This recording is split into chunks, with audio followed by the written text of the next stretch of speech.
to them. So first we'll be hearing from Kristen Case, who is a professor of English at the University of Maine, Farmington. She teaches courses in American literature, environmental writing, and the intersection of 20th and 21st century American literature and philosophy. She's published essays on Thoreau, Dickinson, Frost, Pound, Stevens, William, and Henry James, and is the author of the quite excellent book, American Poetry and Poetic Practice, Cross Currents from Emerson to Susan Howe. She's editor of the Oxford Handbook of Henry David Thoreau, William James and Literary Studies, Thoreau in an Age of Crisis, Uses and Abuses of an American Icon, 2119, sorry, I'm admitting people, 2119 Contemporary Poets in the 19th Century Archive, and Thoreau at 200 Essays and Reassessments. Kristen's first poetry collection, Little Arias, was published by New Issues Press in 2015. And her second collection, Principles of Economics by Switchback Books, won the 2018 Gatewood Prize. She is the recipient of the Maine Literary Award in Poetry, a McDowell Fellowship, and the UMF Trustee Professorship. She's also the co-director of the UMF Honors Program and the Monson Art Seminar and director of Thoreau's Calendar, a digital archive of the phonological manuscripts of Henry David Thoreau. Her current book project is Keeping Time, Henry David Thoreau's Calendar. After Kristen, we'll be hearing from Amal Eqeiq, who is an assistant professor of Arabic Studies and Comparative Literature at Williams College. She received her PhD in Comp Lit from the University of Washington. She has contributed articles and a book chapter, essays, and translations to Contemporary Levant Journal, the Routledge Companion to World Literature and World History, Journal of Palestinian Studies, Transmotion, Mada Masar, and her research interests include modern Arab literature, popular culture, Palestinian studies, feminisms, performance studies, translation, Indigenous studies in the Americas, literature of the Global South, literary history, hip hop, critical border studies, decoloniality, and creative writing.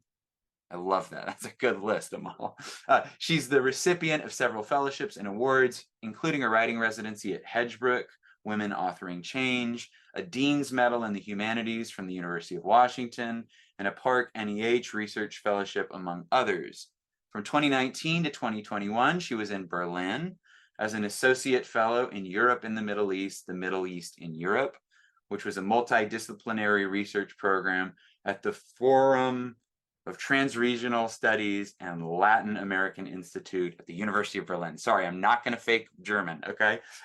Amal's completed manuscript, Indigenous Affinities, Comparative Study in Mayan and Palestinian Narratives, is currently under review. And when she pops up on social media, she writes her series, Diaries of a Hedgehog Feminist.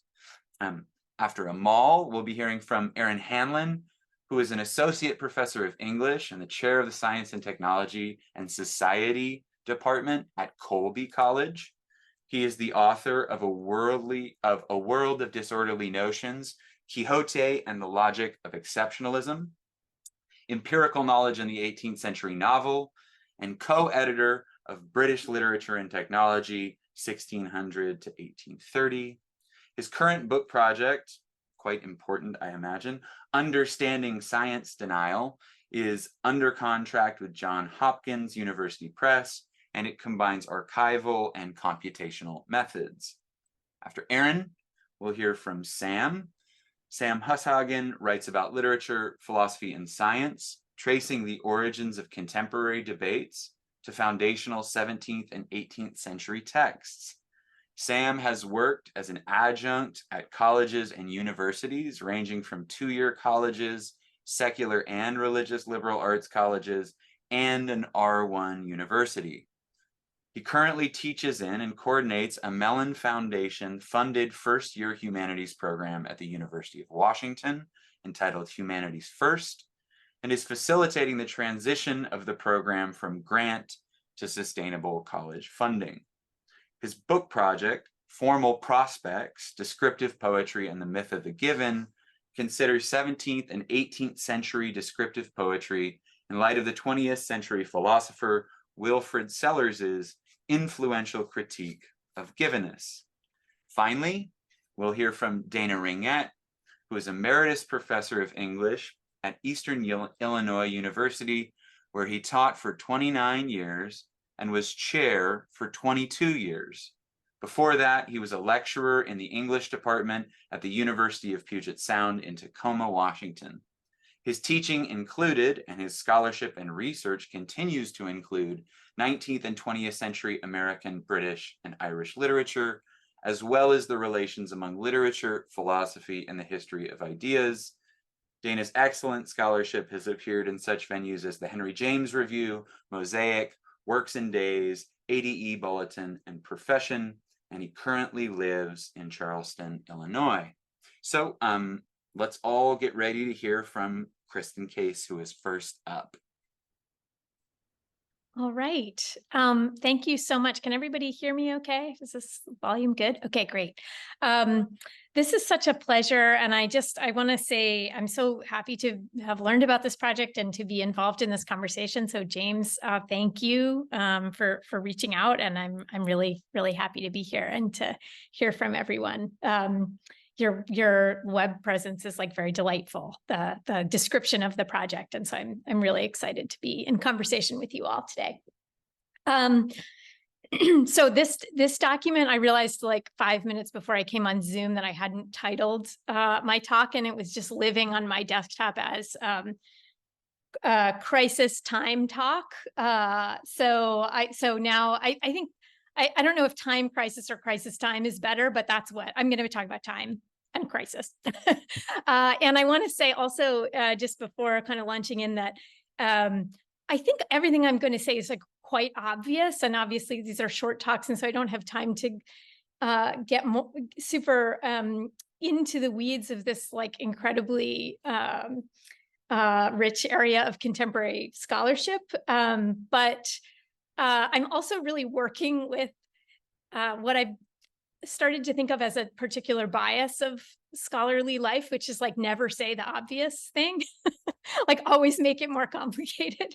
And so I think like because we are all carrying around this bias of needing to articulate something new and quite complex that no one has ever articulated before, we often leave unsaid the quite obvious thing. So consider this a kind of tribute to obvious truths that maybe sometimes need to be re-articulated.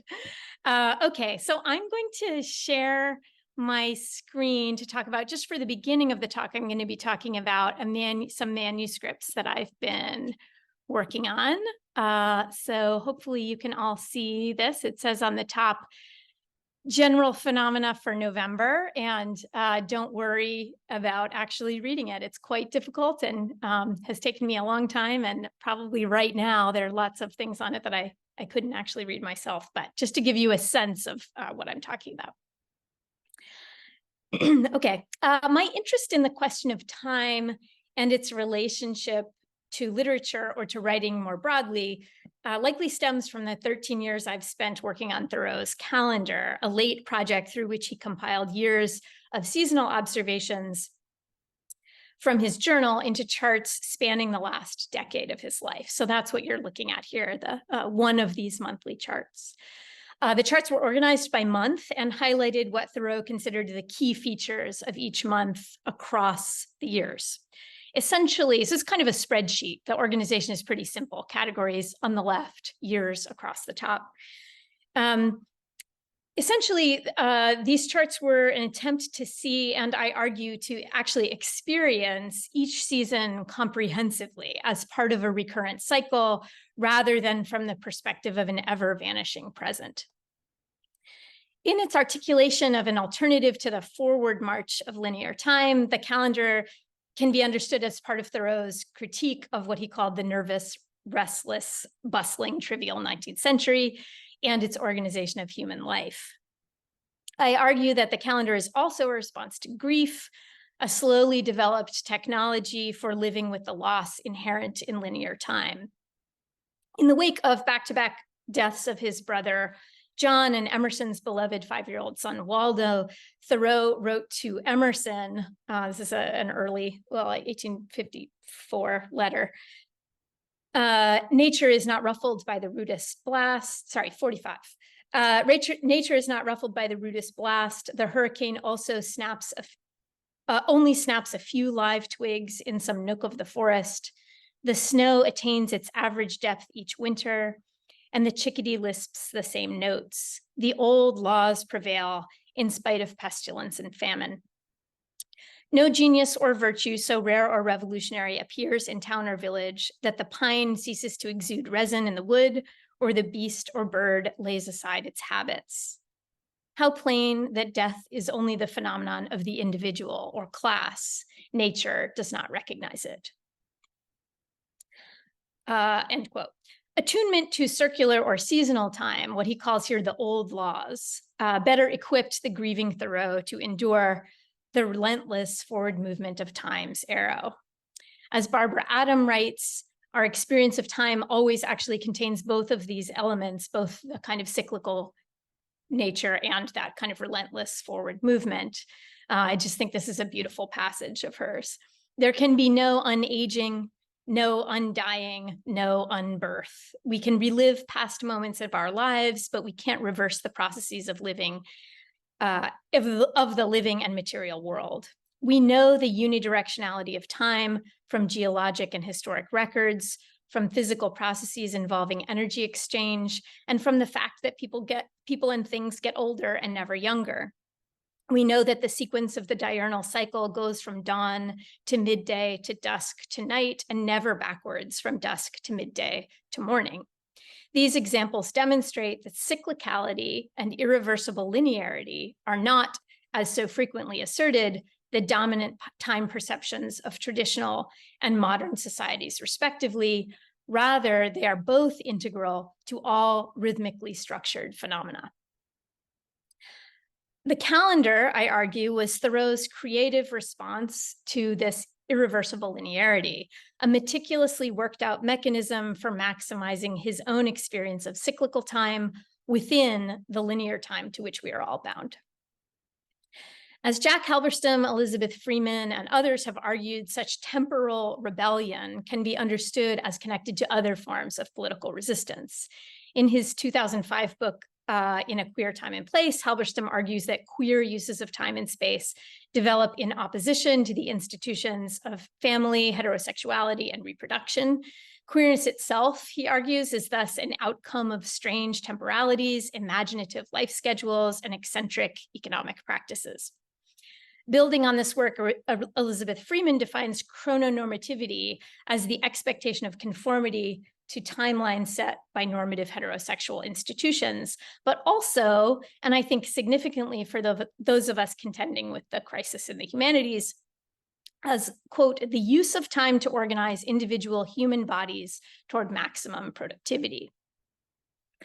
Thoreau's creative manipulation of temporal experience in Walden, combining 2 years into one, in the journal, where he often writes in the present tense about the previous day's experience, or sometimes several days, and especially the calendar, which functioned as a kind of synthetic multiplier of temporal experience, is radically defiant of chrononormativity. And thus, and this creative defiance echoes the rejection of other social and economic imperatives that he articulates in the economy chapter of Walden. So this is one, that was a long way of saying this is where my interest in time has come from. But another source for my current fixation on the question of time is my own increasing internal resistance to reading. So this is, and particularly to reading novels, a problem that I suspect is common to many of us and is incredibly distressing. Like everyone else, I have been rewired by the internet to a degree that the sentences of Henry James, the late Henry James, or Thoreau, or James Baldwin now require a conscious readjustment of my own habitual time sense in a way that they didn't used to, right? It's just harder than it used to be. A deep and often embarrassingly difficult slowing down. Most distressing about this phenomenon is how internal it is. Our sense of time, or chronoception, to use a term I recently learned, is as particular and idiosyncratic to us as our proprioception, or our sense of ourselves in space. As my experience of what researchers call self-duration, or the kind of internal experience of time, has become increasingly rare, while my experience of world duration, or external clock-driven, internet-driven time, has become ubiquitous and seemingly sort of uninterruptible, I become more and more interested in the queerness of literary time itself and its capacity to reshape our temporal experience. As more and more of us experience what has become known in the social sciences as time famine, particularly evocative resonant term, I think, I'm interested in the workings of what I'm calling the efficiency protocols. And I was trying to find a word that would evoke a sort of like the Death Star. Like, what is the like the true dark enemy that is taking over our minds and bodies and lives? And yeah, so I'm right now I'm working with the efficiency protocols. The increasingly explicit demand that we occupy time in regular and regulated ways, and that we inhabit the shallow and fast-moving present rather than the thick time of novels or the dilated present of the lyric. And I'm interested in where these protocols are most strictly enforced. At my own institution, a public liberal arts college in Maine, the picture is grim. We recently moved from a 4 to a 3 credit model in order to better align with the rest of the state system, meaning that students went from taking 4 classes a semester, which they could barely manage because many of them work full-time, to taking 5. And faculty went from teaching 3 classes per semester to teaching 4. I don't have to spell out for any of you what this means in terms of the quality of teaching, let alone research time. But there's an interesting element of it, which is that those changes ostensibly motivated by the university's dire financial reality, the change actually resulted in an overall shift from an average course load of 16 to 15 credits per student per semester, meaning, of course, that it actually lost money in a pretty straightforward way. But the efficiency protocols, as we all know, seem to operate with a curious indifference to actual efficiency. It's like kind of part of their mechanism, financial or temporal. Rather, my sense is that at the bottom of it is a kind of deep suspicion of any form of time-intensive work done either by students or faculty. And I suspect that the intolerance of slow time is particularly pronounced when the student population is majority poor or working class. These are the students that can least afford, the logic goes, the luxury of time.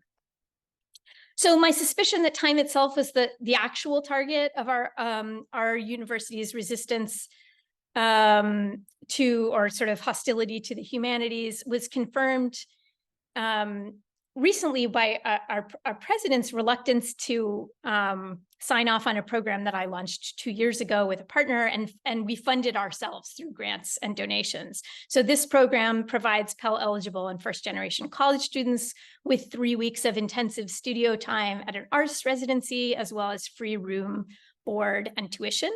And it's been by every measure successful. It's gotten some good press. And it's most importantly, it's cost the university nothing. So it's completely funded externally.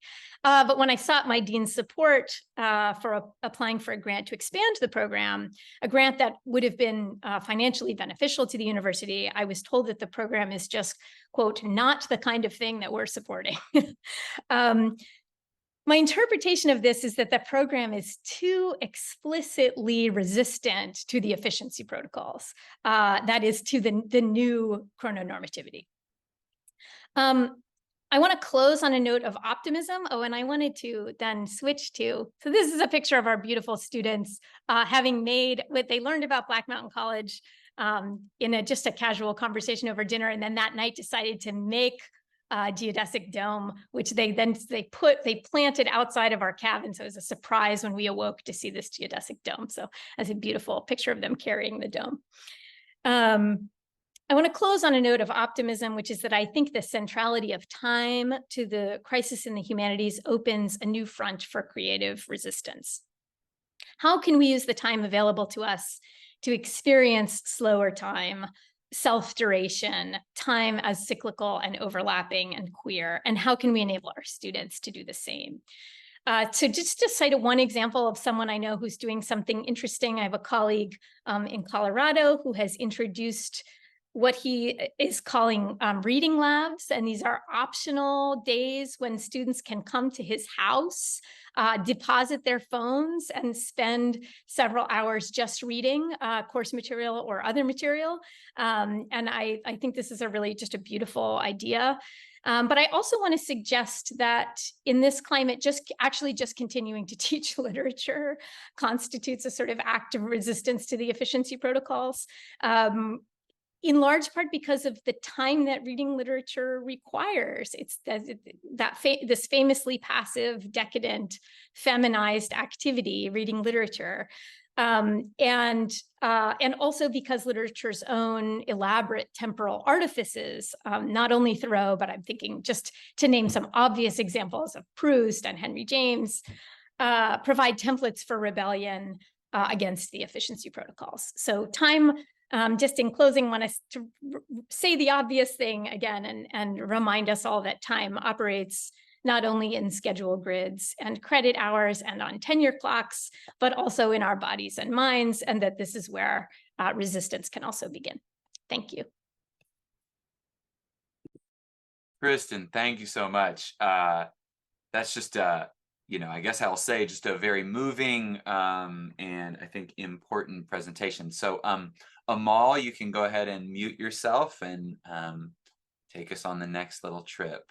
Okay, let me just give me a second. I would like to share my screen. I want to show something, but give me a second because I lost my screen. Okay.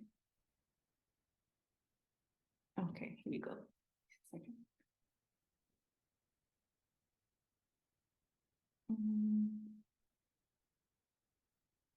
Why? Okay. So thank you for inviting me, and I want to thank Leroy for also including me in this panel. I'm a former student of Leroy, and Leroy and I have been having conversation for the last 10 years since I graduated 2013 from University of Washington. And I know when I went for my job interview as a visiting professor at Williams College here, I was a poor grad student, did not have money to fly for the campus for the interview, which took place at the Middle East Studies Association in Denver. And Leroy kindly got my ticket, and I went. So I'm thankful Leroy, to Leroy. I am where I am now. But I'm mentioning that, and I'm having on the background the Middle East Studies Association, because this is where you get a job in the literary studies if you're doing Arabic. This is like, the interviews are probably done there and not the MLA.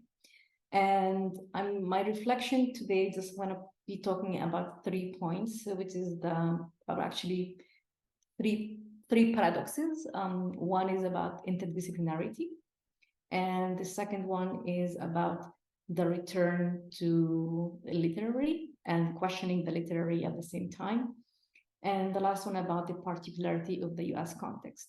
And my reflection coming from my personal trajectory as I just submitted my tenure file as an assistant professor at Williams College, but also I'm probably for the generation who are like a generation of the crisis. Like, there's more of, there are less and less jobs in tenure track, let alone Arabic literature or something related, let alone comparative literature or Arabic literature, and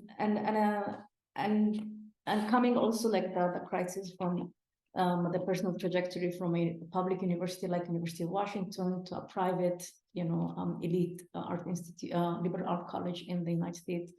So that has been really kind of like a learning curve just to see what institutionally is available. And for me, the paradoxes I'm going to talk about have the institutional and the intellectual. I feel like really they go hand in hand. So I'll start with the interdisciplinary and the question of like, what does it mean to be a comparative literature scholar doing something related to non-English or non-Anglophone and in the United States and this is where you have to be creative, and that's where like you become interdisciplinary by default, because institutionally you just have to teach Arabic. I'll speak about my personal trajectory. I taught English in the English department, English composition classes. I was able to get only like my last year as a grad student to teach at the complete department.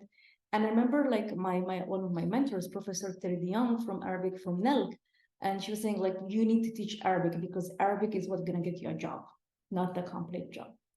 So it really, and she was right. And now also like we are in Arabic studies at William, but we are also, it used to be Arabic complete, but now Arabic studies, and all the languages departments at Williams College, when we hire someone, people teach languages and literary studies and literature. So it becomes kind of like, what kind of formation do you train grad student, but also what does it mean to imagine yourself as a literary scholar, but as a language teacher at the same time, and to expect that this should be part of your interdisciplinary formation, but it's a default. It's not something that you opt for. And I think this interdisciplinary, it becomes more tricky when depending on the institution that you're at, in terms of like, where is your FTE, what is your home department? And this is where, what does it mean for me as a complete scholar, and not just mean like, my, people who are on the same trajectory to come for the campus, like a job interview at the Middle East Studies Association, an area study. The same way that somebody studying Spanish would go to Latin American studies.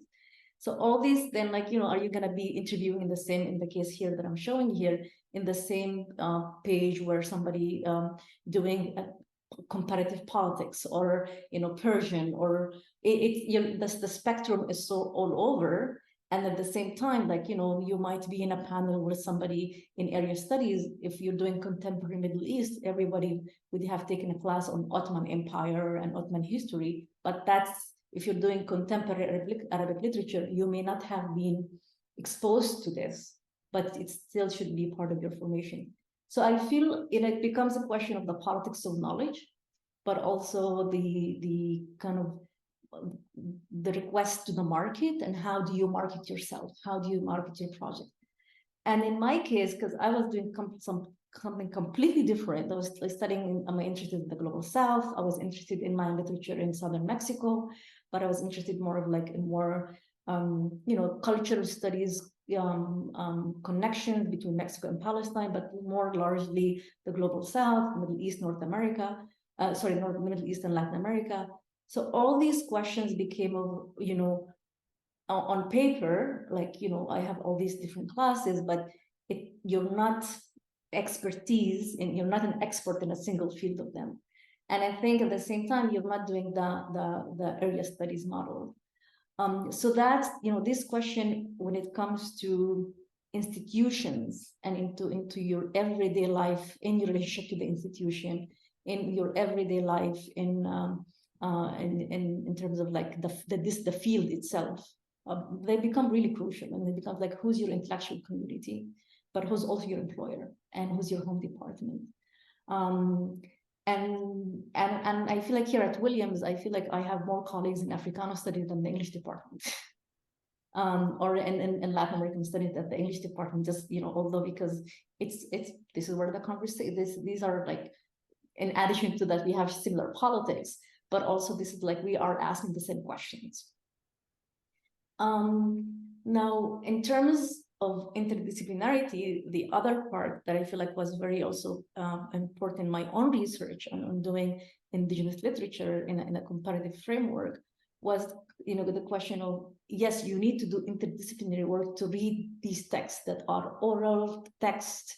They're not folklore, they're oral tradition, or like small books, what I call small books, like a book that you find in a stationery in a small town in southern Mexico. It was not translated.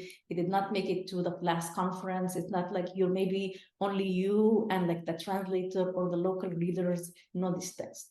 So it becomes a question of there's an encounter with these texts that is ethnographic then, but you're not trained as an anthropologist.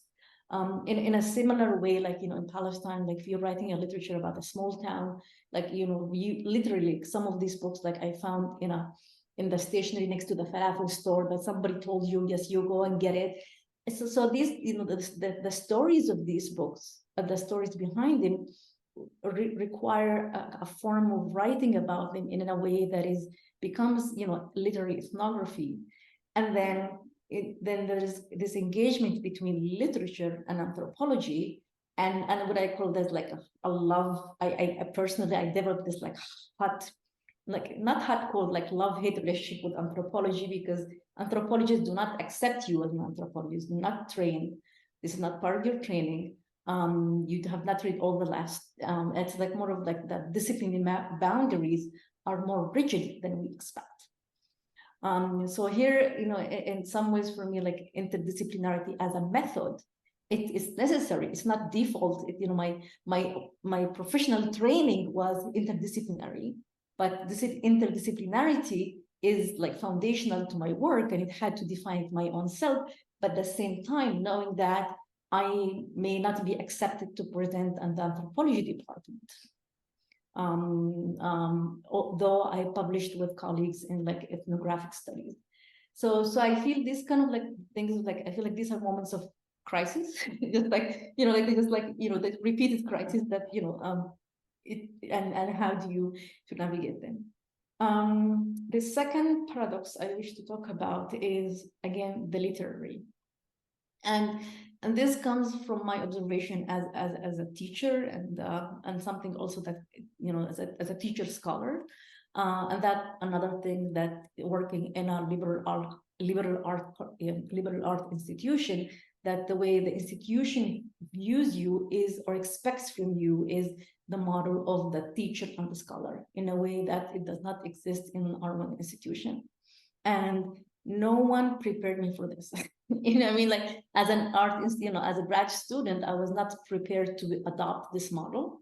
I learned, and I have very supportive colleagues here, like who, help me, and maybe the institution that I'm at is also expecting, this model.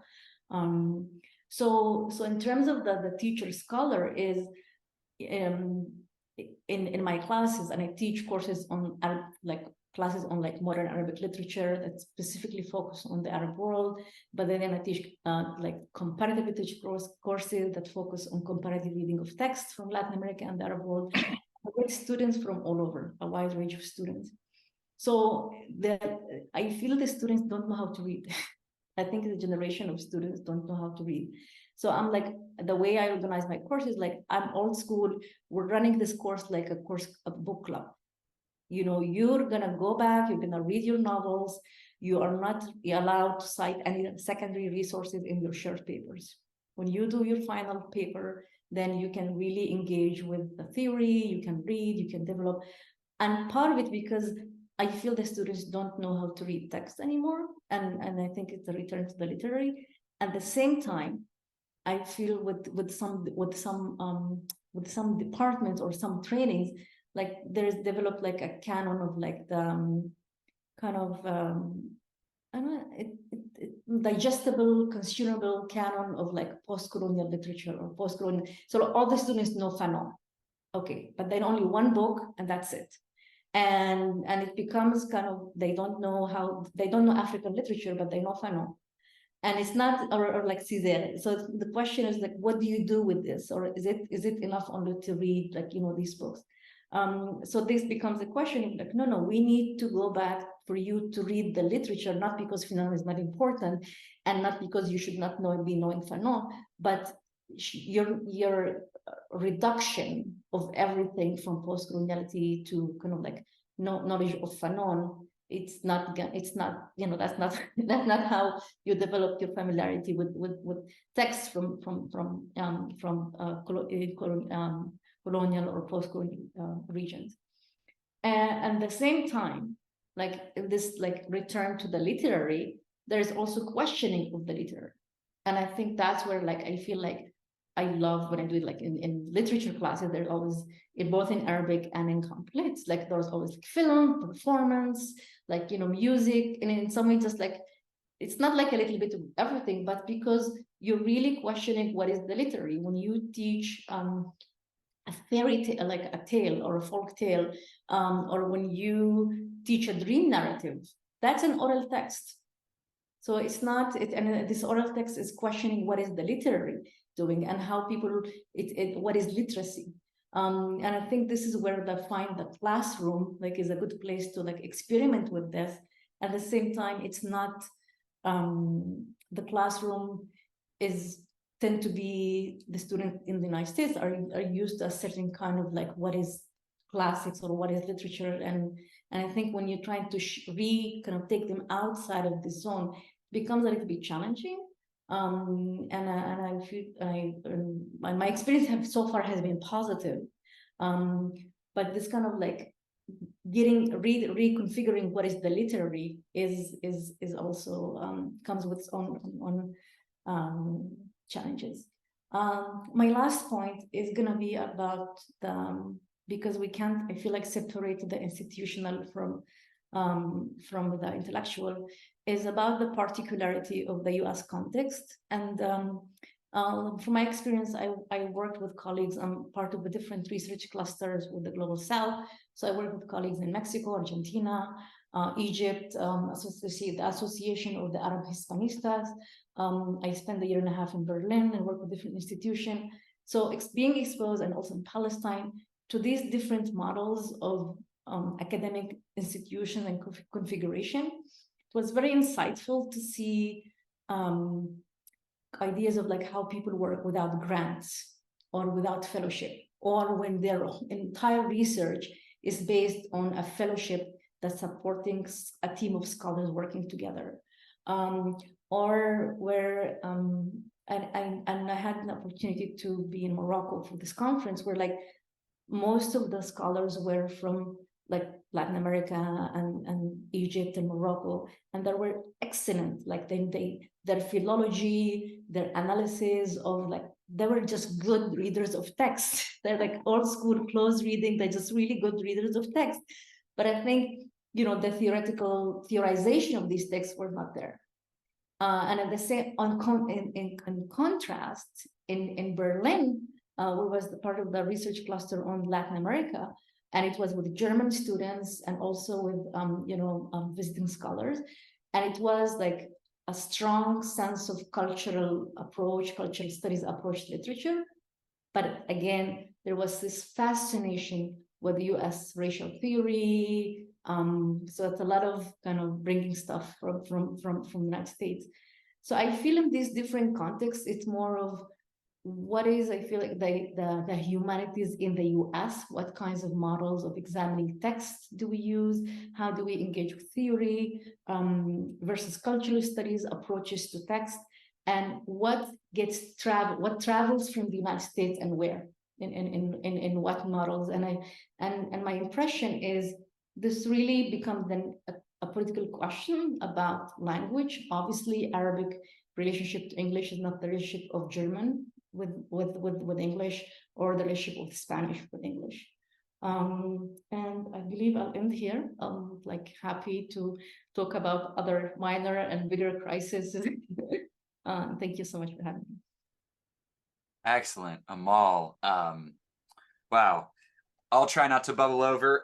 Aaron, it's your chance to give us a piece of your mind. So feel free to unmute yourself and take it away.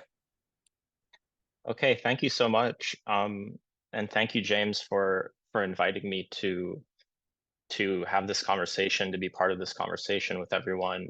These are topics I think and care a lot about. So I'm really grateful to be here and grateful to you for organizing. My thermometer says that it's 87.3 degrees Fahrenheit in my office. And whereas I can sweat, my computer cannot. So it's making a whinging noise at me, and I hope you can't hear it, but if there are any technical difficulties, that could be it. So anyway, I'm just gonna, I can already see some interesting resonances with what I'm about to say, and some tensions and conflicts as well with what has been said, so that's pretty cool. I'm just gonna talk through a few points, and relatively informally. So the first thing I guess where I want to start is with the influence of disciplinary history on the way we think of and receive and react and respond to the crisis of the humanities today. I'm starting in particular with Gerald Graff's account of the English department and the discipline of literary studies in professing literature. And I'm going to talk about that as a case study, or I should say the study of literature as a case study a bit, but I'll also broaden it out a little bit to the humanities in general. One of the striking aspects of Graff's study for me is the claim and the recognition that English departments have lacked a kind of common sense of purpose from the beginning, and never really resolved that conflict. In some cases, it's more of a conflict than others.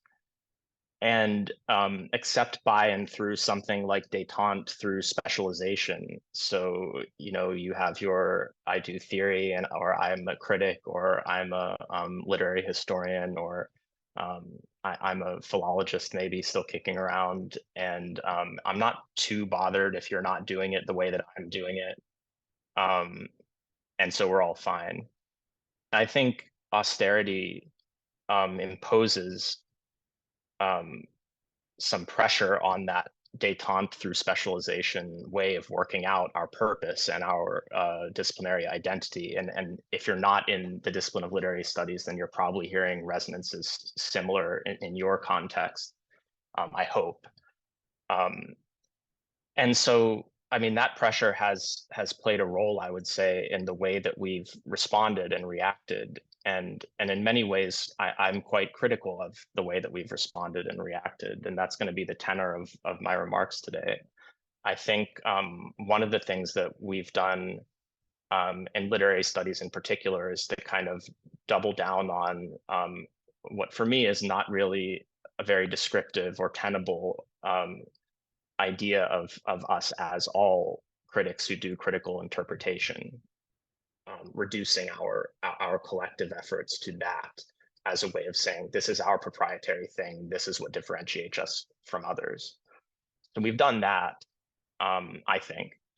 And at the same time, we've also turned, and here's where a lot of people in different humanities disciplines have done similarly, and turned to the humanities as an umbrella or a label under which we could find solidarity.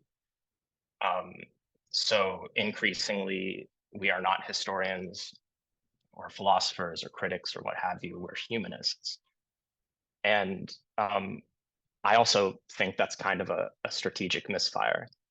Can say more about that in a moment. So we've, these are two observations I'm making about our response to crisis, but they've been happening also, I would say, parallel to like legitimate substantive changes in the landscape of knowledge work and in the division of knowledge. I think things like the rise and coalescing of data collection and data valence,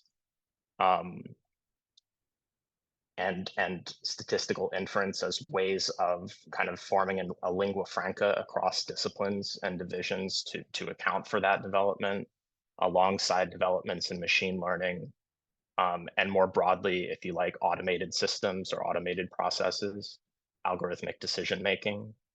I think these types of developments and others, but these types of developments in particular, are really forcing not just people in the humanities, but people in general to kind of think about redrawing the already dotted lines between the traditional divisions of knowledge. And they're making that tripartite division of natural sciences, social sciences, and humanities, I would say, increasingly obsolete and not particularly descriptive either of what people are beginning to do research and teaching wise, or of what's going to be asked of us or demanded of us in the future. So that's one kind of category of a history of identity crisis, if you like, that was resolvable with certain degree of resources, that's no longer resolvable in the ways it has been, that has precipitated other decisions and choices happening alongside things that are not our fault or within the scope of our control. And I would throw in there, by the way, just for fun, or maybe the opposite of that, I think there is a clear mismatch between the purposes for which disciplines were set up when they were and the demands of what's happening now. I mean, I as an English professor today, am not in the business of credentialing like people in cultural capital and sort of state and civic ideology, so that they can go on and become the ruling class. The ruling class part of that we could dispute, because I teach at Colby College, and it's an institution that has served traditionally a very privileged subset of students, although we're doing what we can to change that with some success. But generally speaking, our purposes are not the same as what is being asked of us by students and by our audiences and constituencies today, versus when we were set up as disciplines.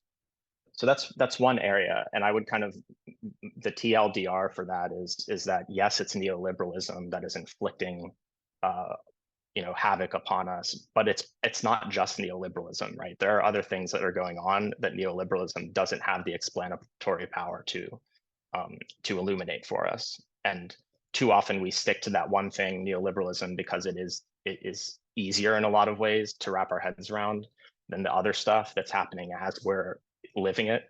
So I understand that, but I think we need to do a better job of keeping an eye on things beyond just neoliberalism and the sort of the enemy, as it were. So that's one area. Another thing that I kind of want to talk about, which gets a little bit more into the weeds of method, and I know that people are, I would say, simultaneously exhausted by method discussion and also starved of what I would consider like useful method discussion. But I'm going to call this the problem of epistemic hygiene, although I hate that term. I just haven't found a better one. So if you can think of a better way of saying what I'm trying to say, please help me. But that's the way that we look after the credibility of our claims by and through our approaches to our objects of study and by and through our methods. And one thing that's sort of stood out to me in the past roughly decade of literary studies has been this really sharp turn toward self-reflexivity. I don't know if it's part of the broader appeal of weak theory. I don't know if it's also not part of just the difficulty of the labor conditions for the vast majority of people working in this, in this discipline.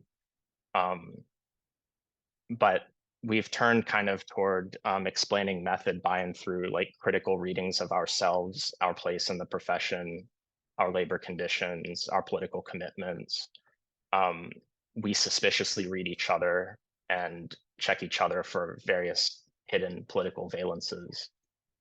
And that's been a lot of a less polemical and more intelligent discussion of that is in David Kernick's article on, it's called A Few Lies, Queer Theory and Our Method Melodramas.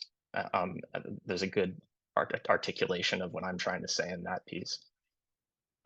So this has been, in some ways maybe satisfying for people in literary studies and satisfying for us, but I also think it's simultaneously made us even less legible to those outside of our world and who are not us. And that's another piece that I think of the crisis that isn't well covered, or as well covered as I think it should be, is what is our credibility, and how do we manage that? And which elements of our credibility, our epistemic credibility, are within our control and which are without? And so how legible are our methods? I think we're really good at seeing ourselves, and I don't think that's a bad thing. I think we're very bad at seeing how we're seen, and I do think that's a bad thing, possibly a catastrophic one. And then the last thing I want to say, and this hopefully will wrap me up in a reasonable amount of time, is what I'm calling the problem of redundancy that happens when you kind of move from I'm a philosopher to I'm a humanist. Part of that conflict I discussed a bit a moment ago. When we all become the humanities and we all become humanists and we reproduce then, broadly speaking, each other's functions, I think we become even more vulnerable to what's happening already, especially if you consider that there are disciplines, I would say, who are better trained and positioned to answer questions about psychology, anthropology, and sociology, to name a few, and sociology of readers, of persons, etc., than what a lot of the toolkits that we have, in literary studies or perhaps in history. So we're holding on to something, I think, that is simultaneously we're not especially well positioned to do, and also maybe reproducible in other areas of inquiry in a way that doesn't differentiate us in a to any strategic advantage. And where this all ends up for me, and I'm going to leave it on possibly the most annoying and controversial statement that I could make about all of this, and then cower in the corner awaiting the pelters that are coming my way. But it might be time to stop and linger on whether we should persist with the identification with the category of the humanities, and not just for strategic or PR reasons. Like, I don't think the problem is that superficial about branding or naming or anything like that. But I do think it's deeper. I think it's about to what extent the way that we've understood ourselves as humanists and the history of the humanities as a disciplinary division is serving the purposes that we have now and the purposes of our institutions now in a way that's likely to sustain us at the scales that we ask to be, need to be sustained. Do we question our identification with this concept? Or are we possibly prepared to move beyond the crisis, in part by moving beyond the humanities as a point of identification? Thank you. Aaron, just excellent. I knew there was a reason why I wanted you here. Next up, we've got Sam. Please unmute yourself and tell us what you think, Sam. Hi, everyone. Good afternoon. Great to see you all. Really glad everybody could make it today. My comments have a lot of interesting connections, in part with what Aaron was just saying about our umbrella term, the humanities, and the problems that we run into when we collapse English literary studies with that umbrella term. I have a cat who's sort of in a crisis of his own right now. So if you hear a kind of plaintive meowing in the back, please forgive me. So I take as my starting point for my remarks today the observation that no one tries to walk through a painting of a door, just like no one tries to open a painting of a window. We engage with these representational doors and windows at a secondary remove from our ordinary interactions with doors and windows. In other words, we engage with them as art. This is a crucial analytical distinction relevant to the extensive literature of crisis in the humanities and the problems surrounding the institutional and professional identity of literary studies. As I mentioned, or as James mentioned at the beginning, I currently teach for and coordinate a Mellon-funded first-year humanities program, which has given me some interesting insight into that black box of administrative world, where money is moved around and how that functions, and the funding models associated with our foundation system. At the University of Washington, it's called Humanities First. And I'm currently organizing a symposium for deans of arts and humanities in the greater Pacific Northwest to discuss what we identified as like three main divisional problems. The first is the identity of divisions of humanities. How do we identify as humanists? Do we identify as humanists? What does that actually entail? Second, our visibility or lack thereof on campus. And third, a student pipeline, or by and large, the absence of one, from admission through graduation that features consistent and coherent humanistic education. The numbers since 2012 at my own institution include a 40% decline in humanities majors, a 19% drop in student credit hours in the division. These numbers have started to creep up. I don't know, nationally, I was looking at the Clearinghouse recently, and this is not a national trend, but it does seem at some places we're starting to see a little bit of a kind of clawback of some of those students we lost. So for instance, at the University of Washington, we've seen 3 to 4% increases every year since 2019, with the post-pandemic years showing a kind of even slightly greater increase. But you know, these big declines that we've seen since 2012 provide the kind of baseline of our crisis language here. But as I said, I want to avoid the tendency to collapse the crisis in literary studies or in English to the larger crisis within the humanities, because I believe there are useful lessons to be learned from disaggregating the two and resisting the common substitution of English for the humanities at large. The decline of literary studies, in contrast to that of the humanities, has specifically literary dimensions that can help us see more clearly what gets lost in the language of divisional crisis. The challenges of the division and that of English are not identical, and the identification of humanities with English leads to considerable confusion. In the growing canon of contemporary crisis lit, there are two dominant accounts. Philosophers of science conventionally distinguish between internalist accounts of disciplinary change, and sometimes regarded as like positivist, and externalist ones. Recent crisis literature can be organized along similar lines. Internalists account for contemporary crisis by attributing it to changes within humanities disciplines over the last 30 years. And you can just read like capital T theory here, that have contributed to declining student interest and deep funding cuts. Where externalists attribute our obsolescence to factors like rising tuition costs after the drop-off in state funding in 2009-2010, the accelerating enrollment cliff, which as part of these some administrative conversations, always seems like it's next year. You know, like we're going to lose 4 million students, but it's just going to be next year. Budget cuts, the marginalization of literature and contemporary media, etc. In his recent book, John Guillory plays on both sides by placing the external crisis downstream from the internal one, crediting the marginal place of literature and public media to a turn from, quote, the political work of creating habitual and skillful readers, to all-encompassing critiques of society and every kind of cultural object. Among internalists, and here I'm thinking of Eric Hayo and Elizabeth Anker's recent work, sorry, I lost my place. They credit humanists' failure to convince the public of our value to an anti-instrumentalist streak and a near religious dedication to the singular and ungeneralizable, what Hayo after Winckelmann calls the idiographic.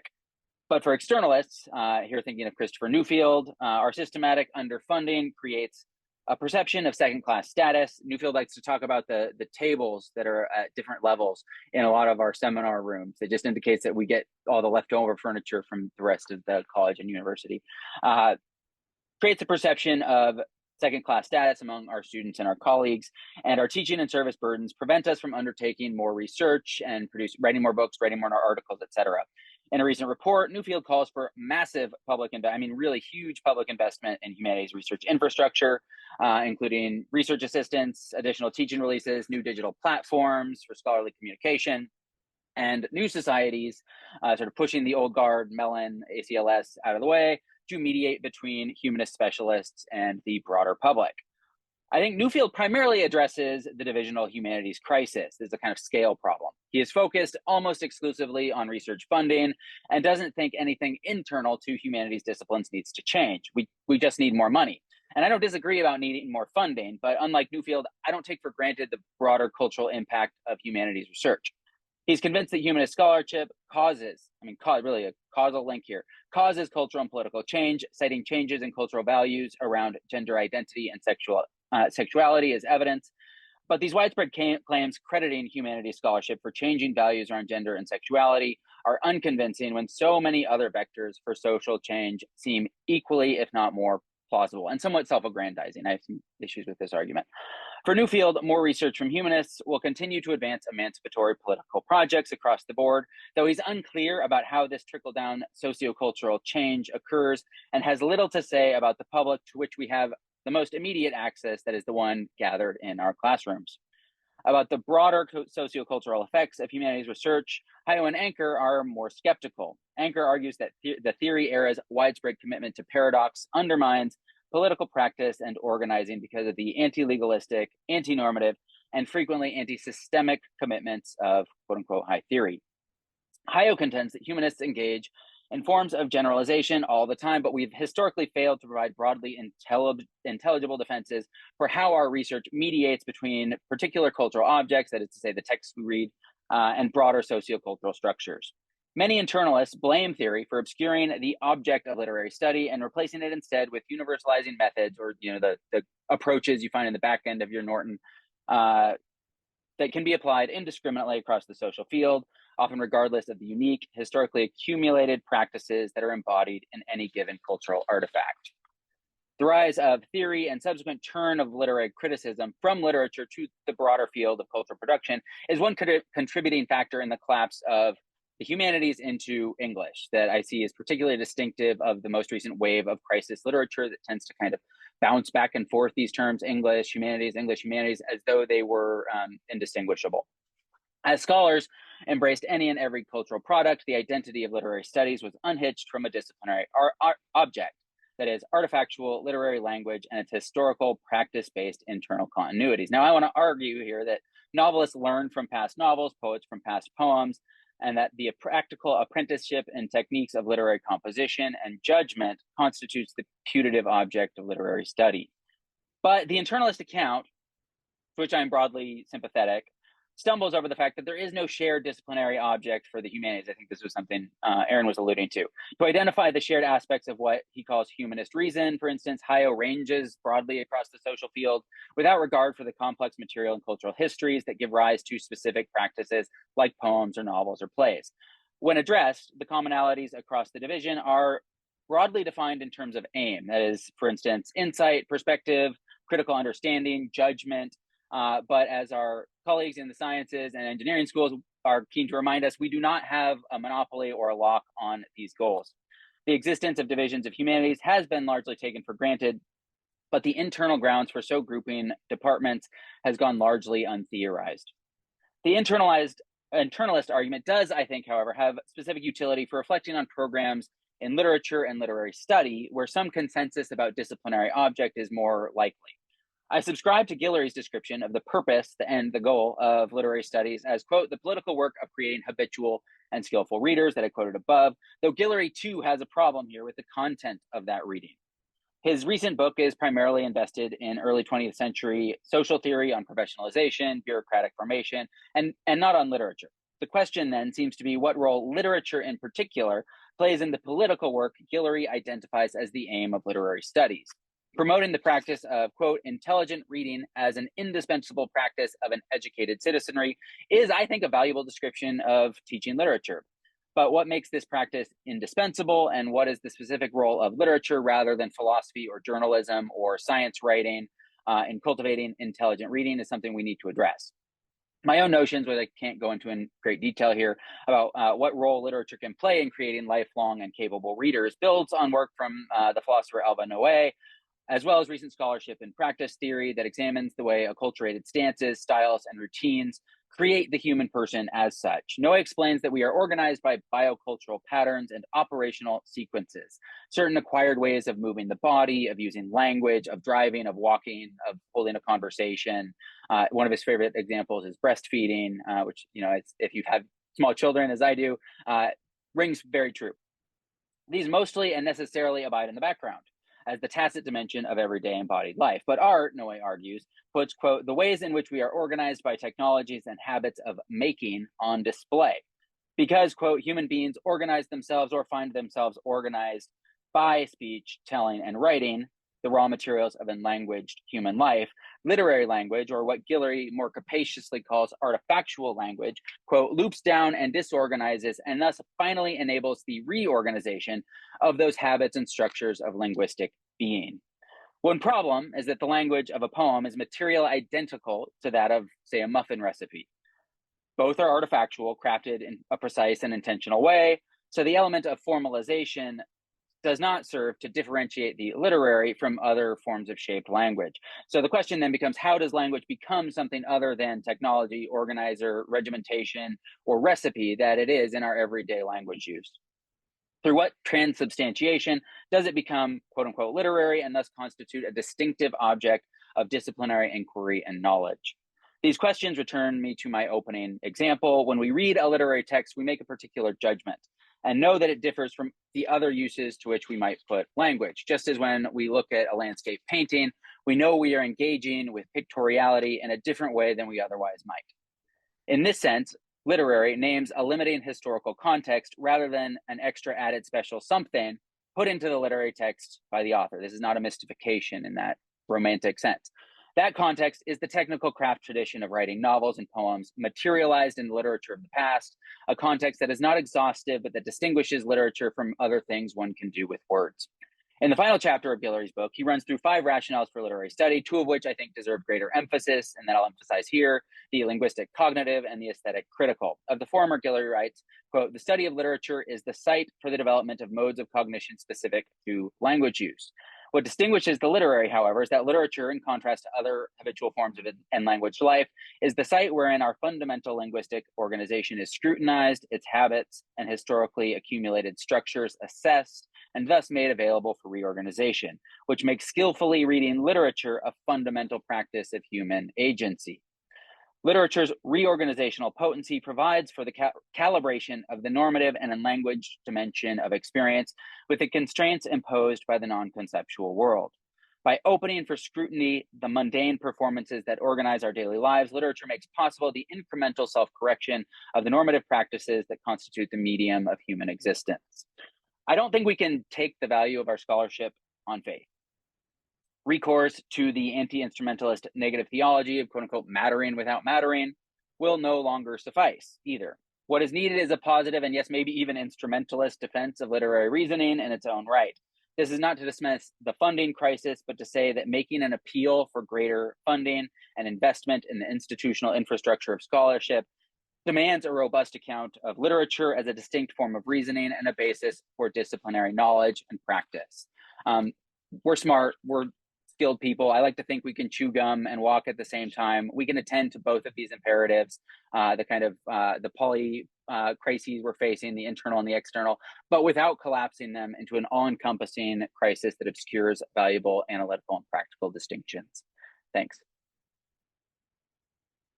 Wonderful, Sam. I'm sure we're all seeing inevitable connections and excitement. So, Dana, you're going to close us out on the formal presentations before we sort of start to have a more informal discussion. So unmute yourself and jump on in.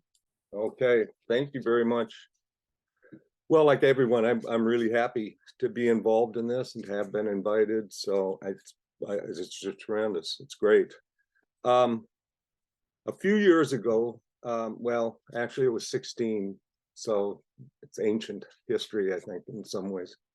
I delivered a short talk on a panel at an annual summer seminar of the Association of Departments of English, ADE, focused on the then recently released report of the MLA Task Force on Evaluating Scholarship for Tenure and Promotion.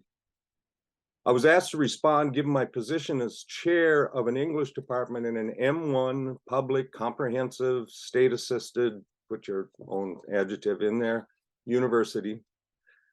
I began by noticing that of the 20 summary recommendations in the report, my department was already, and had been for some time, doing 18 of them.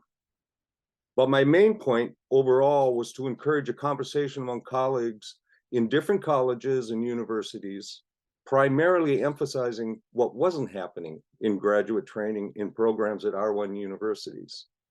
I asked for a conversation about scholarship and teaching that wasn't a trickle-down affair, in which R1 programs dictate what scholarship and teaching should be for comprehensive universities like mine and baccalaureate colleges.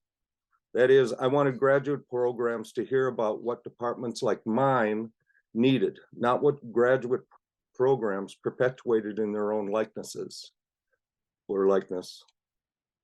A horizontally directed conversation, not a vertically downward one.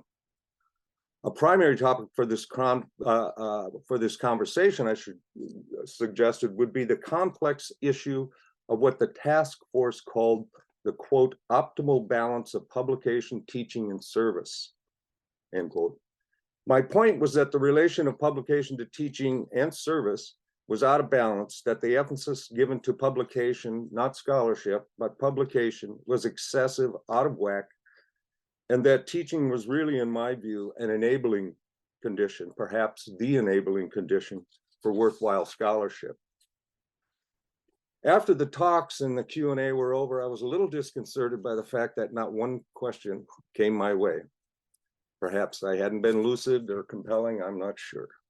Nonetheless, a revised, expanded version appeared in the ADA Bulletin and MLA's profession. Now, I mention all this for two reasons. One, the anxiety and fears that the task force addressed, and I tried to redress, are still very much evident 16 years later. And in that, in the same but different tautogorical forms. And two, John Guillory was a member of that task force, and no doubt a compelling one, given the many years he had, and of course has since studied the crises in English and the humanities in general.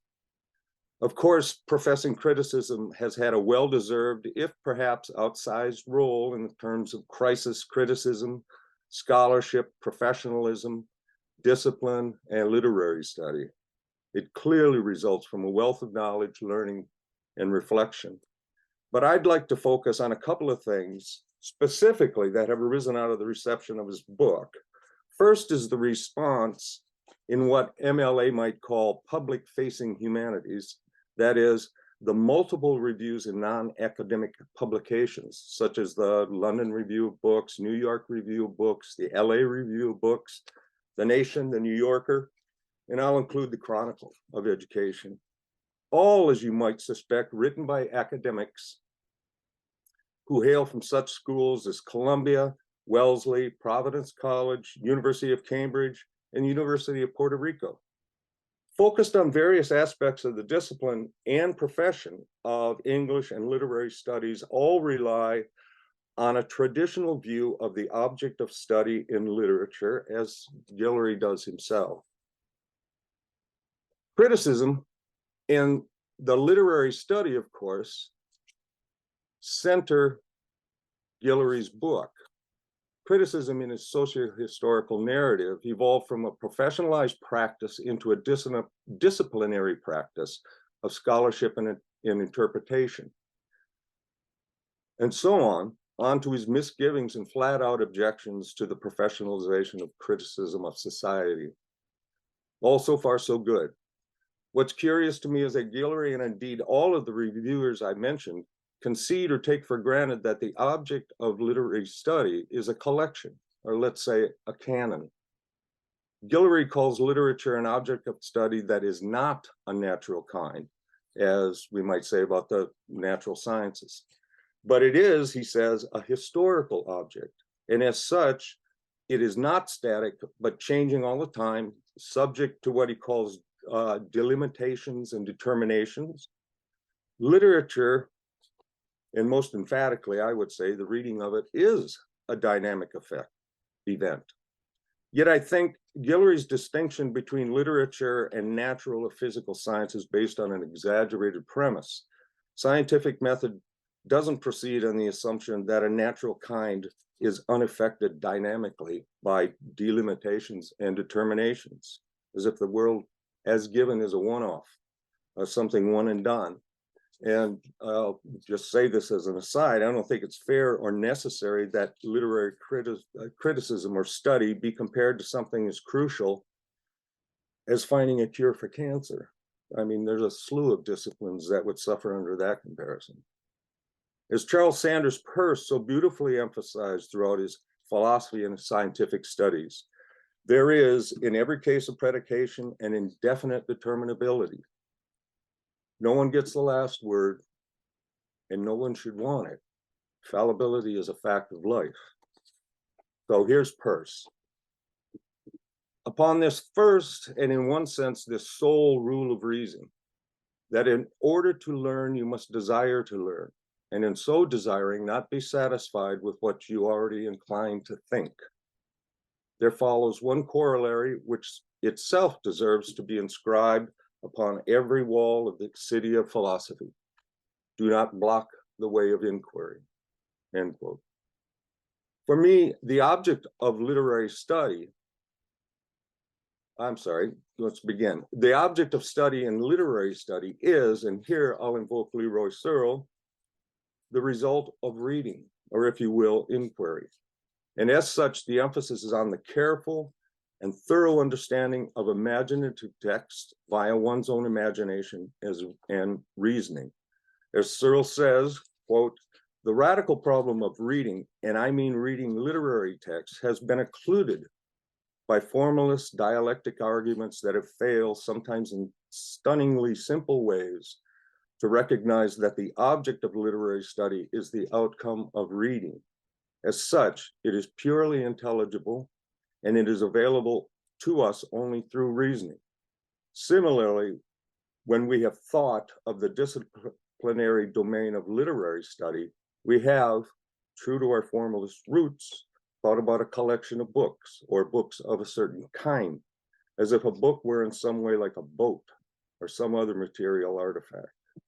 But a disciplinary domain is a set of problems and questions, not an aggregation of objects or items, end quote. Reading is an inquiry, a process of understanding, reasoning, and reflection, which itself calls for a community of inquirers or readers, and whether that be in a classroom, online, in a conference, or conversation, or like us in this online conversation, doesn't matter as long as that community functions. What we don't talk about when we talk about crisis is, one, what we teach and why we teach, free from apologist undertones, as well as our own ingrained proclivities within the discipline. And I think this gestures to the thoughts that Amal expressed. And two, how literary imaginative texts are already a form of reasoning that invite us as readers to engage the problems, situations, and questions their authors present. Thanks.